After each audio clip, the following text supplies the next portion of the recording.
Assalamualaikum warahmatullahi wabarakatuh. Pada video kali ini, kami dari kelompok 7 akan mempresentasikan tentang apa itu ijtihad dan taqlid. Sebelum itu, perkenalkan nama anggota kami. Yang pertama Muhammad Akbar, yang kedua Muhammad Hafiz Ansari, yang ketiga Muhammad Nazamuddin, yang keempat Muhammad Rani, yang kelima Muhammad Riyadi. Sampai di situ perkenalan dari kelompok kami. Selamat menonton video dari kelompok kami.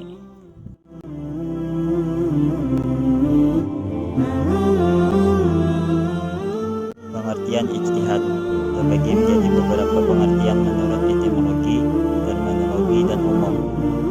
Menurut etimologi, ijtihad artinya bersungguh-sungguh dalam mencurahkan perhatian. Sedangkan menurut terminologi, ijtihad adalah mencurahkan segenap tenaga dan pikiran secara bersungguh-sungguh untuk menetapkan suatu hukum.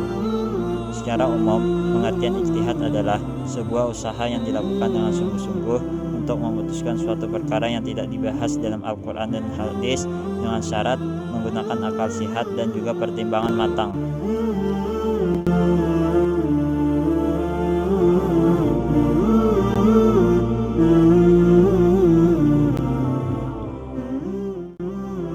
Selanjutnya disebutkan fungsi ijtihad yang terbagi menjadi 3 bagian.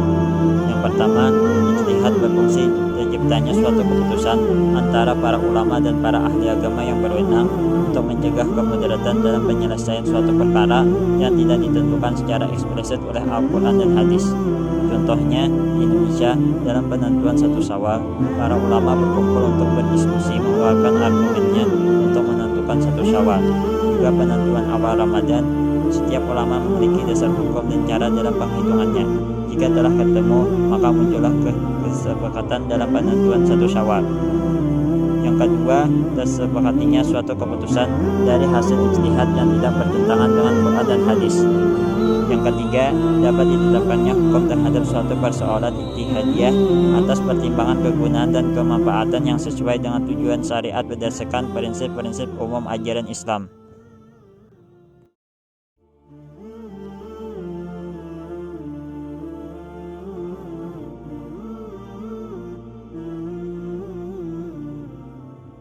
Untuk menentukan tingkatan ijtihad, perlu diketahui jenis mujtahid yang terbagi menjadi 3. Yang pertama, mujtahid mutlak, yaitu orang-orang yang melakukan ijtihad langsung secara keseluruhan dari Quran dan Hadis, serta seringkali mendirikan mazhab sendiri, seperti halnya para sahabat dan para imam yang 4, Syafi'i, Hambali, Hanafi, dan Maliki. Yang kedua, mujtahid mazhab, yaitu para mujtahid yang mengikuti salah satu mazhab dan tidak membentuk suatu mazhab tersendiri, yang dalam beberapa hal berbeda pendapat dengan imamnya. Misalnya Imam Syafi'i tidak mengikuti pendapat gurunya Imam Malik dalam beberapa masalah. Yang ketiga, mujtahid fi al-masail atau ijtihad parsial. Ialah orang-orang yang berijtihad hanya pada beberapa masalah saja, jadi tidak dalam arti keseluruhan, namun mereka tidak mengikuti satu mazhab.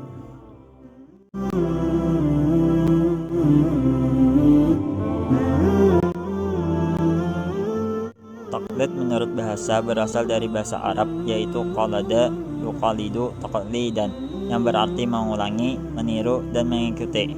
Sedangkan menurut Imam Al-Ghazali dalam Al-Mustashfa, taqlid adalah menerima suatu perkataan dengan tidak ada hujjah, dan tidak ada taklid itu menjadi jalan kepada pengetahuan atau keyakinan, baik dalam urusan usul maupun dalam urusan furu'.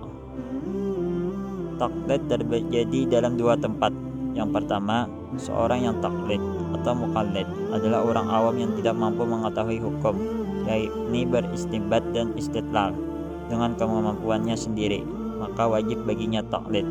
Ini berdasarkan firman Allah Subhanahu wa ta'ala, maka bertanyalah kepada orang yang mempunyai pengetahuan jika kamu tidak mengetahui.